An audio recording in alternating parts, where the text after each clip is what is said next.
Airsoft GI would like to thank our sponsors.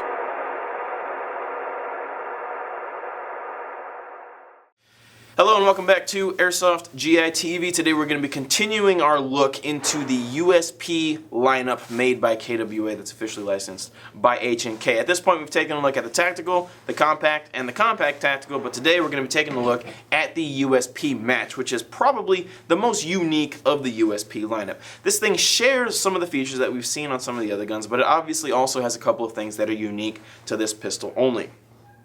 For one, we have taller, more pronounced iron sights as we've seen on the USP Tactical. The rear sight is adjustable and these sights do not have dots on them like we've seen on some of the other USP models. I personally like the dots, but as long as you know ahead of time that this gun doesn't have dots on the sights, it really shouldn't be a problem. This gun also features an ambidextrous safety and decocker as we've seen on the USP Tactical. Other features that you'll find on other guns are the metal alloy slide and the polymer frame.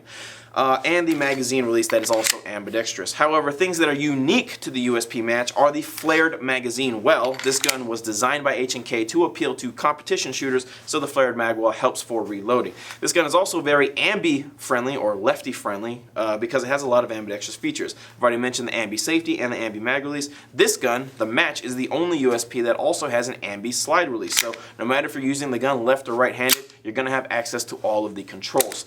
The last and final thing that's unique to the match that you won't find on any of the other USPs is the barrel weight on the front of this gun.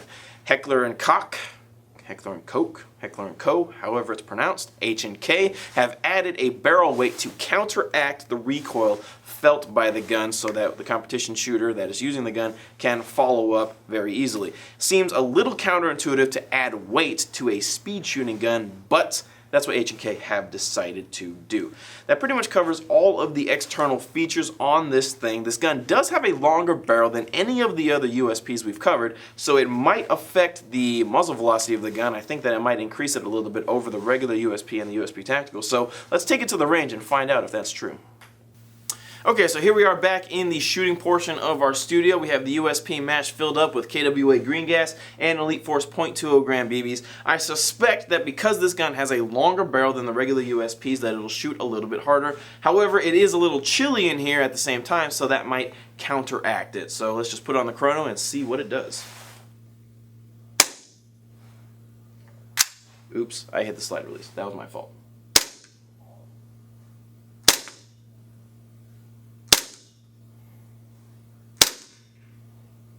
Okay, so it does look like this gun is shooting a little bit harder than our regular USPs.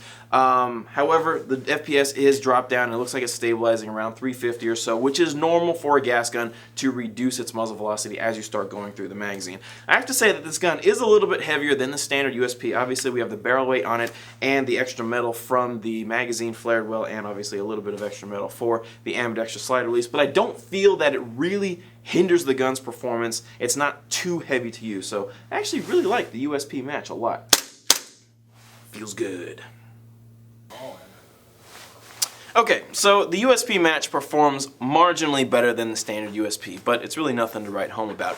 This is the best USP for you if you are left-handed. It has the most ambidextrous features on it. This is also the largest USP in the family. The barrel weight and the flared magazine will add some overall length to this gun. Now, speaking of the flared magazine, well, this gun has a unique magazine in that it's longer than your standard USP magazine. Standard USP mag holds 25 rounds. This magazine for the match holds 29 rounds, which is a very high magazine capacity for a gas blowback pistol. Now, you're probably asking yourself, are the magazines cross-compatible? Kind of, but not really. Being that the match magazine is the longest of the group, it fits into the other guns, the regular USP and the USP Tactical.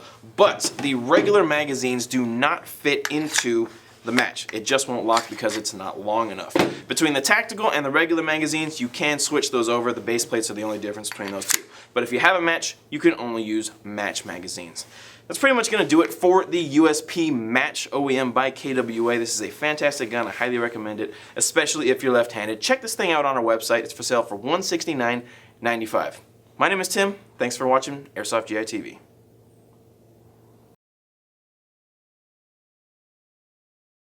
Asking or wondering if the magazines are cross-compatible. Not really. Being that the match magazine is longer, it does fit into the regular USP. However, the regular USP magazines do not fit into the match.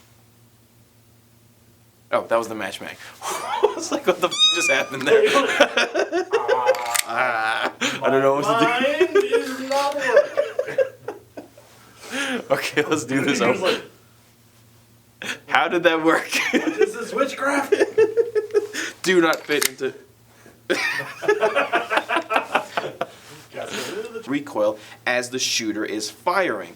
It seems a little counterproductive to add weight to a speed shooting gun. This totally was not me. Normally I am to blame for things up. Sometimes I'm not. I was like, like as it fell out of my head, I was like, make the lightest noise possible. No, it's loud. It's like, shit.